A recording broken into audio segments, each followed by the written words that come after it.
Bannakibiina kya FDC nga bakulembeddwamu omwogezi waakyo John Kikonyogo boogedde ku lukungaana olutandisa olunaku olwaleero mu ggwanga nga bagamba nti enkungaana nga zino zigasa nnyo amawanga ku nkulaakulana n'okumanyika mu nsi yonna. Agamba gavumenti esaanye okuwabula abantu ku bizinensi ze bateekeddwa okukola kibasobozesa okufuna mu bagenyi ng'abo abajja mu ggwanga mu bungi.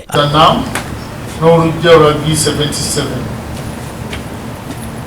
enkungaana zino bwe zigenda mu mawanga ziyamba nnyo amawanga kuba nti abazze baleeta ssente mu ggwanga ate n'okutunda erinnya ly'eggwanga mu nsi ez'ebweru. Newadde bino byonna bikolebwa,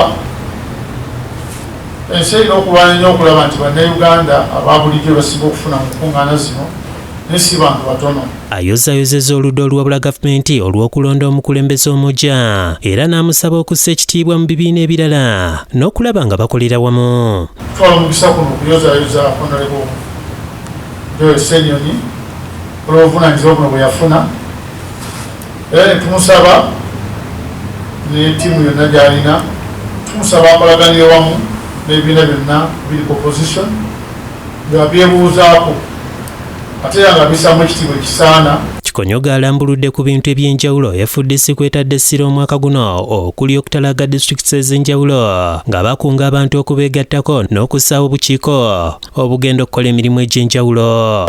Okulaba nti boogera n'abantu baffe bonna abali mu ggwanga abakulembeze ba FDC mu bitundu ebyo, okulaba nti boogera obutategerekala bwonna tubukolako n'okunoonya abakulembeze abajja abaneesimba mu bifo byonna era babadde Soroti batandikidde Bweri ne bagenda Soroti.